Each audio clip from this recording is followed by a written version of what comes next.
1, 2. Is this on?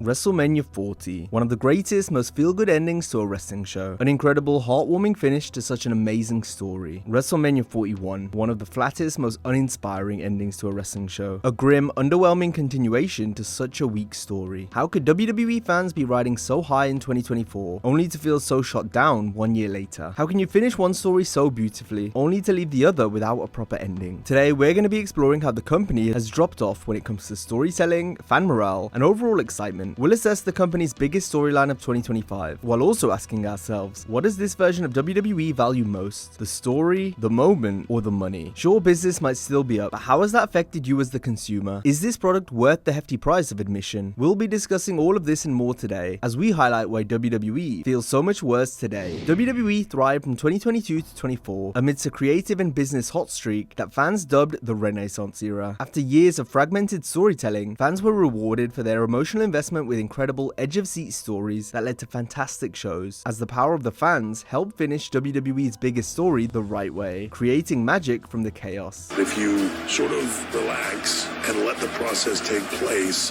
something magical will come out of this chaos.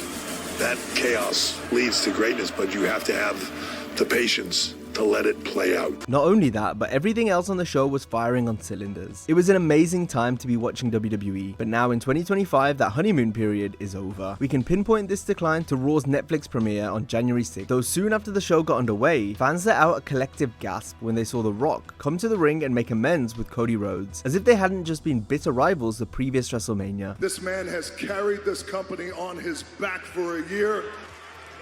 He has done an amazing job. Cody Rhodes, thank you, brother. Rhodes finished his story capturing the WWE Championship, but his rivalry with Rock still had more on the table. Plus, the 2 previous times we'd seen the final boss since Mania, he made it clear the American Nightmare was still in crosshairs. When The Rock comes back, Cody, whether you're champion or you're not champion, The Rock is going to come back for you. So, Cody Rhodes, your story with Roman Reigns is over, but our story has just begun.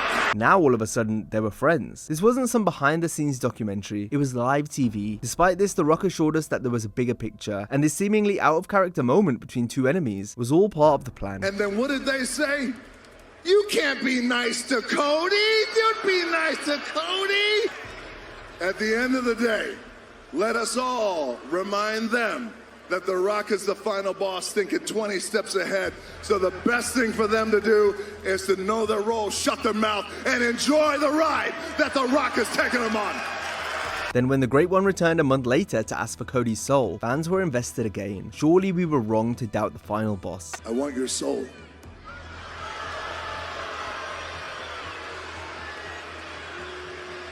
Well, in actuality, The Rock was being brought in per the request of TKO's chairman, Ari Emanuel, to help boost ticket sales for the Elimination Chamber event at the Skydome in Toronto. This confirms Rock was never figured into storyline plans surrounding Mania, which backs up reports made by the wrestling media months earlier. But could lightning strike twice? Last year's plan for WrestleMania didn't come to fruition and was so much better because of it. Coming out of that show, there was still such an epic story on WWE's lap that they seemingly pivoted away from, only to now save it at the 11th hour. What magic could come from the chaos this time round? And he said, well, the final boss show up. I said, well, let me give it some thought and let me get back to you. So I gave it some thought. I got back to Ari. I got back to Triple H and Nick. We had a call. And I said, I have an idea. What's most important to the final boss? The most important thing to the final boss isn't titles. It's not money. It's not fame. Been there, done that, and grateful for that. Final boss wants your soul. Then came the Chamber. John Cena finally turned heel, and just like that, we were off to the races for another incredible ride the final boss was taking us on.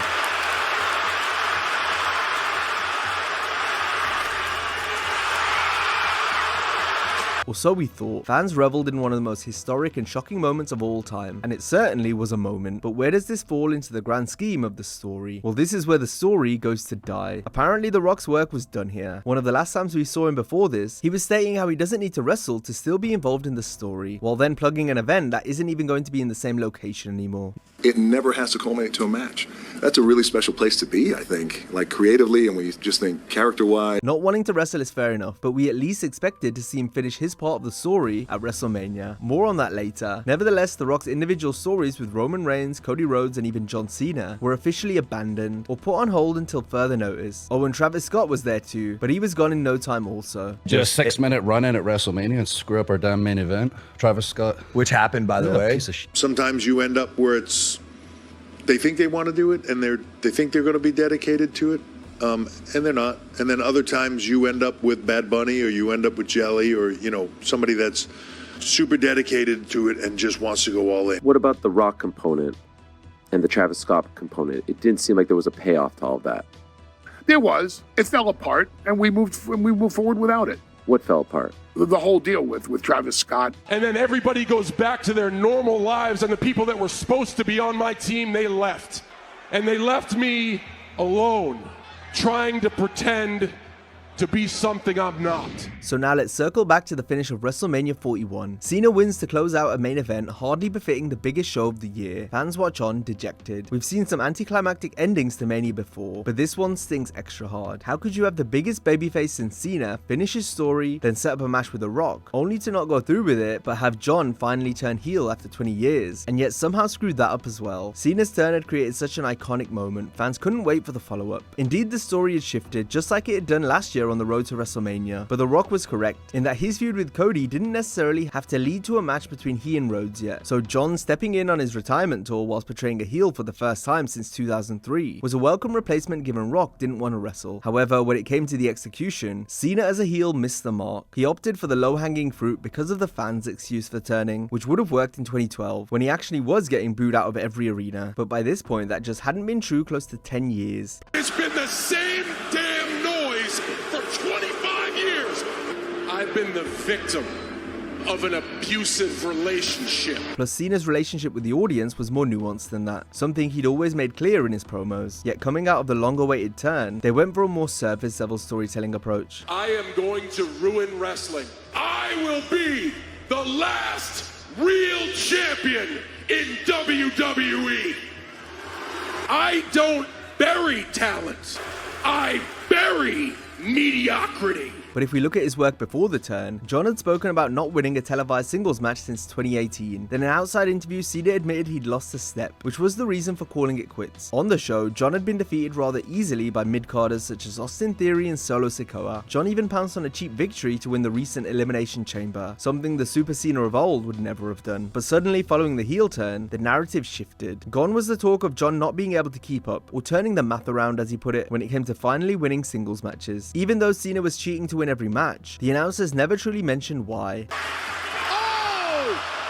Cena went low! AA delivered! The fact that deep down John knew he'd lost a step, so he had to turn and then cheat to still be able to keep up or win matches. Instead, it was just the same "you people mean nothing to me" promo every week. You don't mean anything to me.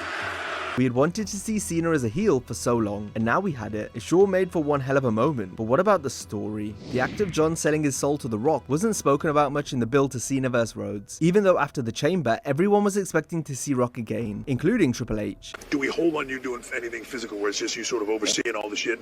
I sort of felt like leave the physical on John. The heat is that you orchestrated it, and sort of like in the movie, the top fucking ultimate bad guy that you got to get through don't do physical shit until later in the film. But the final boss's role in the story was done, so he didn't appear at WrestleMania 41. Then 2 days later, Rock appeared on the Pat McAfee show, taking questions but dancing around the answers. Though it's not hard to figure out how he really felt if you read between the lines. I would have finessed things a little differently on how they got there, but that's just me creatively. There are a lot of minds in the room. That's my thought. Rock claimed it was his decision to step away, but his reasoning only shed further light on how disjointed the story was, both on screen and off. The best thing for the final boss, we've established this idea of Cody's soul. We can always come back to it.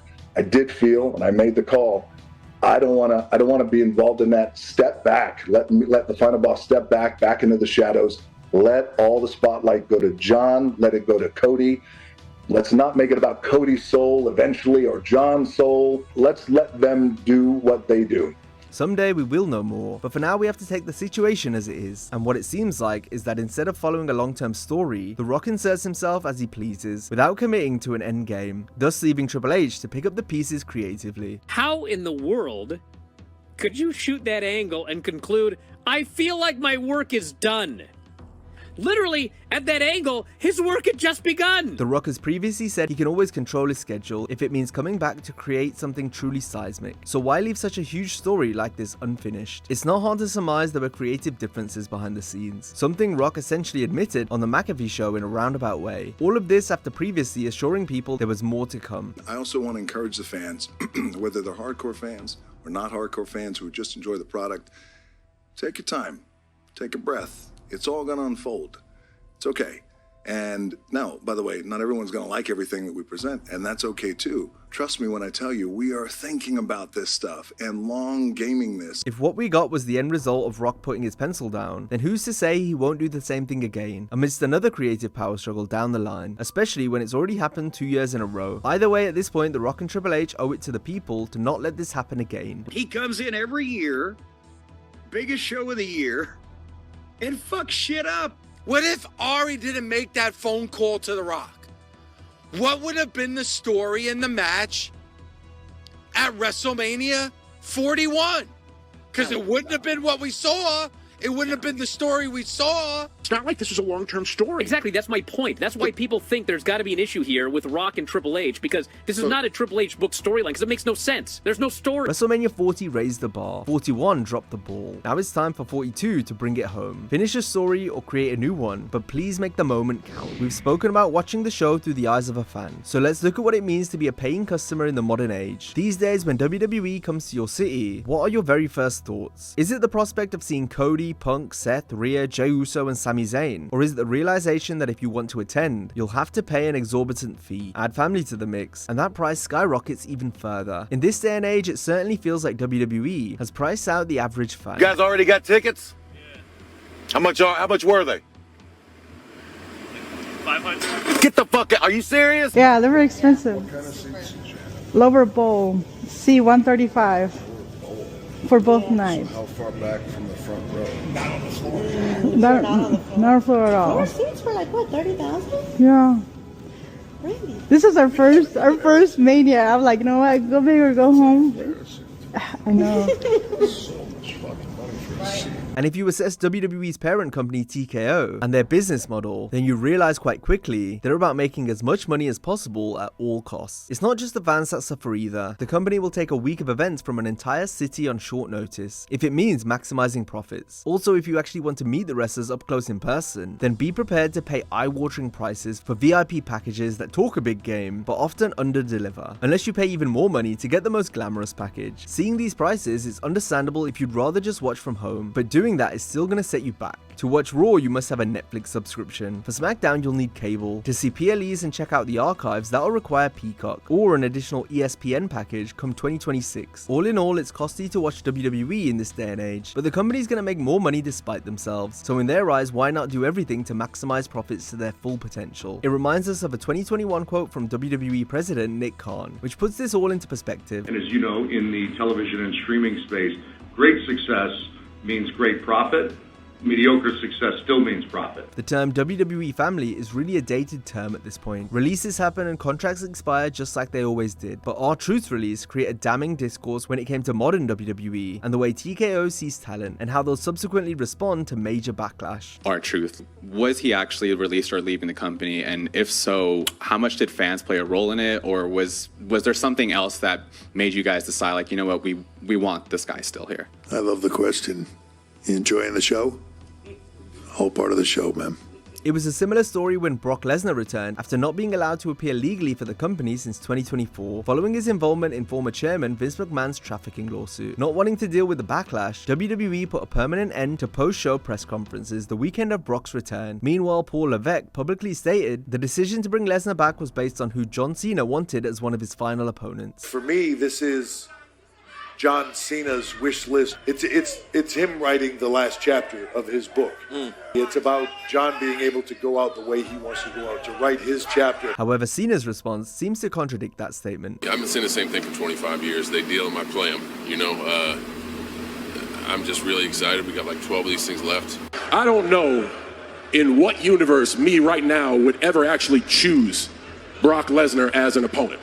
Perhaps the truth lies in the fact that Brock is one of the company's biggest earners and has been paid to sit at home for 2 years. And though the lawsuit was still ongoing, the minute legal cleared him to make appearances again, WWE and TKO pounced. How his return fits into the story remains to be seen, but it certainly was another one of those moments the company is all about making. And so here's what it all comes down to. WWE is still happy to give you those moments. For every international PLE and 2-night stadium show there is, you'll get those moments in spades. But that comes with a cost, not just the sky-high prices fans pay to get through the turnstiles, but the cost of the story. What does The Rock wanting Cody's soul and Cena turning heel really mean in the end if there's no payoff? It's the same as a story without an ending, unfinished. But wrestling is unique in that the story never finishes. It continues 52 weeks a year. 2025 may have been a bump in the road, but the book doesn't have to end on this wrestling boom. There's no reason 2026 can't be like 2024. Chapters end, pages turn blank, and new stories long to be written. And so we say to WWE, make us dream. Let us lose ourselves in the story only to find ourselves at the end. We're here for the ride. Give us a reason to stay strapped in. And most of all, see us for who we are. We're not dollar signs, we're wrestling fans.